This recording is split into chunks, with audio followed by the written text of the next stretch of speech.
TET previous question paper నుంచి maths questions discuss చేస్తున్నాం. Question number 107. The length of diagonal of a square whose perimeter and area are numerically equal is. సంఖ్యాపరంగా సమాన చుట్టుకొలత వైశాల్యం కలిగిన చతురస్రం యొక్క కర్ణం పొడవు. డయాగ్నల్ లెంత్ కావాలంటున్నాడు స్క్వేర్లో. స్క్వేర్కి సైడ్స్ ఏంది అన్నీ ఈక్వల్ ఏ. ఇది స్క్వేర్ అయితే సైడ్స్ ఏ అవుతుంది. డయాగ్నల్ డి అనుకుందాం. ఏమిచ్చినాడు? Perimeter is equals to area. చుట్టుకొలత వైశాల్యం రెండు ఈక్వల్ అన్నాడు. Perimeter area. పెరిమీటర్ ఫార్ములా ఏంది స్క్వేర్కి? 4a. Area A square. 4a is equals to A square. అప్పుడు స్క్వేర్ పోతుంది, ఏ పోతుంది. ఇప్పుడు ఏ ఈజ్ ఈక్వల్స్ టు 4 వస్తుంది. ఇప్పుడు ఏం కావాలా? డయాగ్నల్ కావాలా. డయాగ్రామ్లో చూస్తే డయాగ్నల్ ఈ సైడ్ 90 degrees ఉంటుంది. అంటే ఒక సైడ్ ఏ, ఇంకో సైడ్ ఏ, ఇంకో side diagonal. By Pythagoras theorem diagonal D square is equals to side square plus side square. అంటే diagonal D square is equals to A square plus A square. D is equal to square root of 2a square.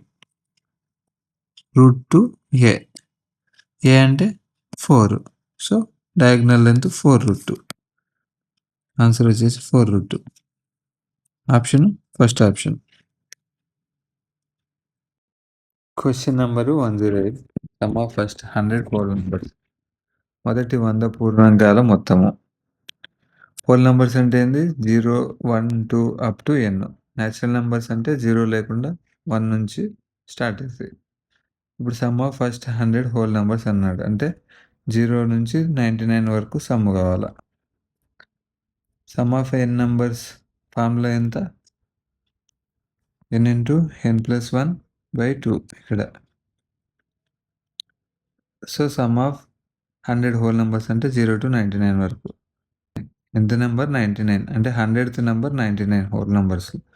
So 99 into n plus 1 అంటే 100/2 which is equals to 4950.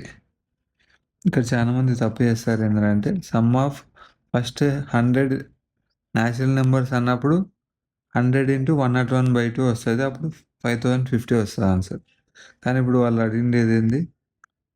Whole numbers అడిగినాడు. Whole నెంబర్స్కి 0 first వస్తుంది.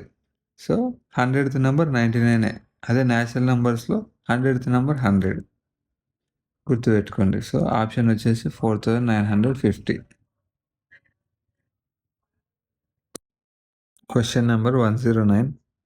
Curved surface area of a right circular cone with radius 3 cm and height 4 cm is. వ్యాసార్థం 3 cm, ఎత్తు 4 cm గల క్రమవృత్తాకార శంకువు వక్రతల వైశాల్యం. Options ఇచ్చినాడు. ఇప్పుడు ఏమంటున్నాడు? Curved surface area of a right circular cone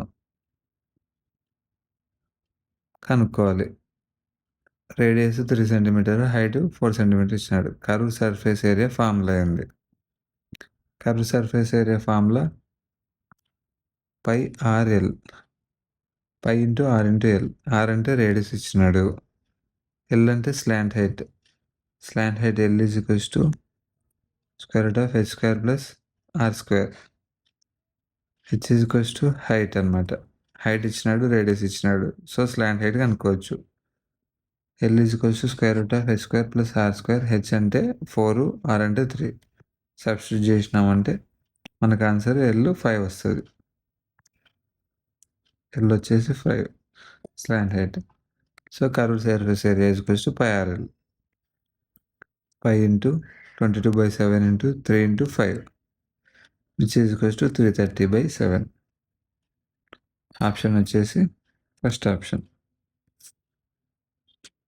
question number 110.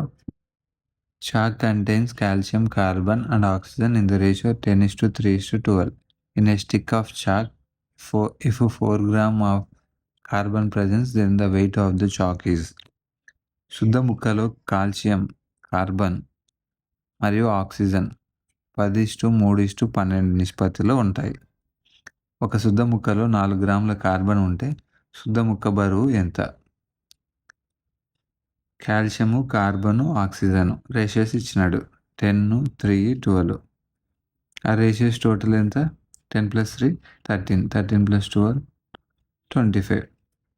Okay, 25 parts calcium, 10 parts carbon, 3 parts oxygen, 12 parts.